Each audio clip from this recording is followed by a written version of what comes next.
Assalamualaikum warahmatullahi wabarakatuh. Perkenalkan, kami dari kelompok 9 akan mempresentasikan hasil diskusi kami tentang ilmuwan muslim di zaman modern.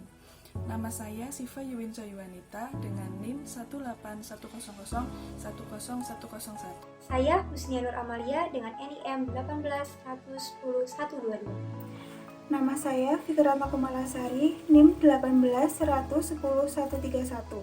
Perkenalkan, nama saya Andre Munanto, kelas 5C dengan NIM 1810124. Oke, masuk ke topik yang pertama. Saya akan mendiskusikan tentang ilmuwan yang bernama Dr. Khairul Anwar.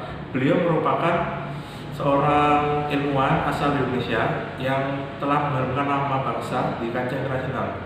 Berikut adalah interview sedikit tentang beliau. Tapi sebelum itu, menarik untuk mengikuti kisah tentang anak Kediri. Ini dia liputannya.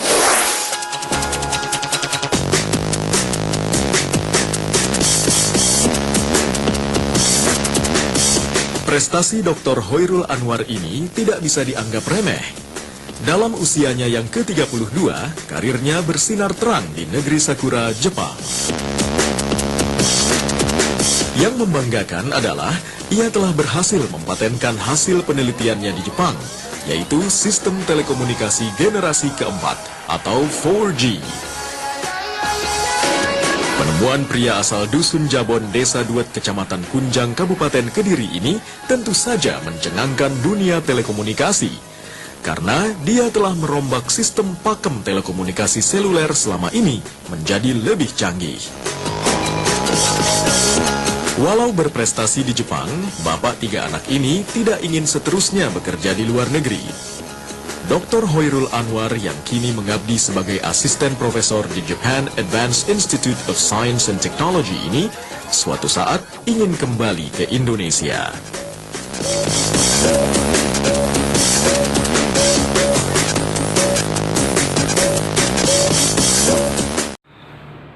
Oke teman-teman, setelah kita melihat cuplikan dari beliau, berikut saya akan menjelaskan tentang biografi dari Dr. Khairul Anwar.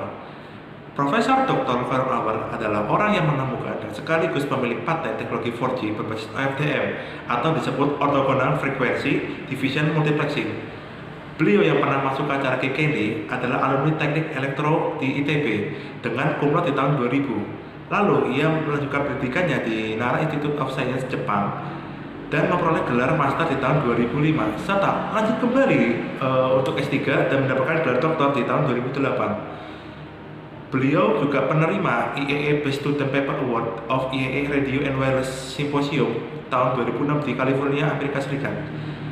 Temuannya ini langsung menggema di seluruh dunia dan ia mendapatkan penghargaan bidang kontribusi keilmuan luar negeri oleh Konsulat Jenderal RI Osaka pada tahun 2007. Bapak Khairul Anwar ini adalah putra dari pasangan almarhum Sujianto dengan Siti Patmi, dan ia tak pernah lupa dengan kehidupan asalnya. Hasil dari royalti paten pertamanya itu ia berikan langsung pada Universitas di Kediri. Beliau lahir pada tanggal 22 Agustus 1978 di Kediri, Jawa Timur. Ayahnya meninggal karena sakit saat ia baru lulus SD di tahun 1990. Untuk melanjutkan S1-nya, ia berhasil mendapatkan beasiswa selama 4 tahun secara berturut-turut.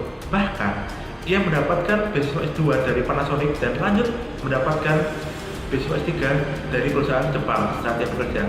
Bersama istrinya, yaitu Sri Yayu Indriani dan 3 putra tercintanya, beliau tinggal di daerah Nomi, Ishikawa, tak jauh dari tempat kerjanya. Meski berprestasi di tempat Jepang, namun ia tetap menyimpan keinginan untuk kembali ke Indonesia satu hari nanti. Setelah kita melihat dari biografi beliau, kita ke bagian penemuan dari beliau, yaitu penemuan 4G. Inspirasi besar memang bisa datang dari mana saja, termasuk dari film animasi untuk anak-anak. Anda mungkin tak bertanya bahwa sebuah film anime Jepang ternyata bisa mengilhami sebuah penemuan yang revolusioner. Tapi itulah cerita dari beliau. Saat ia terdesak karena harus mengajukan sebuah tema penelitian untuk beberapa kegiatan riset, Khairul mendapatkan ide saat ia menonton film Dragon Ball Z. Ia mengibaratkan sebuah jurus dari tokoh anime itu yang bernama Spirit Ball. Maka ia mengaplikasikan ke dalam papernya yang berjudul A Simple Turbo Equalization of Single Carrier Block Transmission Without Bond Interval. Maksudnya adalah turbo equation ini yang mampu mengumpulkan seluruh energi dari blok transmisi yang terdelay maupun blok transmisi terdahulu, dan untuk melenyapkan distorsi data akibat interferensi gelombang. Dengan mengenyahkan GI dan memanfaatkan decoder turbo, secara teoritis malah bisa menghilangkan rugi daya transmisi karena tak perlu mengirimkan daya untuk GI. Hilangnya ini juga bisa diisi oleh parity bits yang bisa digunakan untuk memperbaiki kesalahan akibat distorsi ataupun error connection coding. Gagasan ini sendiri dikerjakan bersama profesornya, yaitu Tadashi Matsumoto. Saat itu, ia dan Tadashi hendak mengajukan proyek ke Kinki Mobile Wireless Center. Setelah menurunkan formula matematikanya secara konkret, Koirul meminta rekannya, yaitu Huizhou, untuk membuat programnya. Metode ini bisa dibilang mampu memecahkan problem transmisi interkabel, apalagi ia bisa diterapkan di setiap semua sistem telekomunikasi, termasuk GSM atau 2G, CDMA 3G, dan cocok untuk diterapkan pada sistem 4G yang membutuhkan kinerja tinggi dan tingkat kompleksitas rendah. Tak heran bila temannya mendapatkan penghargaan Best Paper di Taiwan seperti itu. Kini hasil temuannya bisa dipatenkan dan digunakan oleh sebuah perusahaan elektronik terbesar di Jepang, yaitu Huawei Technology. Saat beliau kuliah di ITB dengan jurusan Teknik Elektro, beliau mendapatkan beasiswa serta kumlot di tahun 2000. Kemudian, beliau mendapatkan beasiswa S2 dari Panasonic di Nara Institute of Science and Technology, serta beasiswa S3 dari perusahaan Jepang. Koirul juga sempat diundang untuk memberikan kuliah mengenai budaya Indonesia. Saat memberikan kuliah tersebut, tak banyak dari orang Jepang yang memberikan pujian serta menghujat terkait budaya Indonesia. Namun, beliau pernah menjawab dalam bahasa Jepang. Indonesia ha madagan gozaimasu, yang artinya Indonesia sedang berusaha dan berjuang. Mengenai keluarga Hoirul Anwar. Saat ini, beliau tinggal di Jepang, tepatnya di Nami Ishikawa yang tidak jauh dari tempat kerjanya, bersama istri dan ketiga putranya. Terdapat suatu cerita ketika beliau sedang menonton film bersama ketiga putranya, muncullah suatu ide dan semangat baru dari film tersebut. Salah satu filmnya yaitu Kung Fu Panda, yang berjudul There is no one secret ingredient, just believe. Beliau berkata, nilai ini saya artikan bahwa tidak ada rahasia sukses. Percayalah bahwa apapun yang kita kerjakan bisa membuat sukses.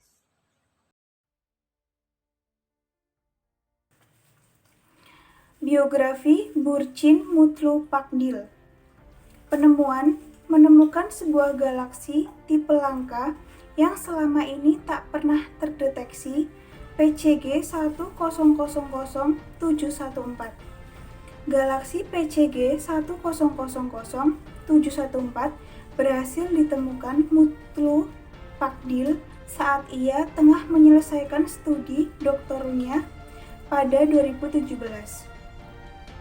Galaksi elips bercincin ganda yang sangat langka tersebut kemudian dinamakan sesuai nama sang inventor, Galaksi Burcin. Galaksi PCG 1000714 diprediksi sudah berusia lebih dari 5,5 miliar tahun. Benda angkasa yang berjarak 359 juta tahun cahaya dari bumi tersebut tampak terlihat berwarna merah dengan cincin biru pucat yang mengelilinginya. Semula galaksi PCG 1000714 diperkirakan masih termasuk ke dalam tipe Hoak atau Hoak objek.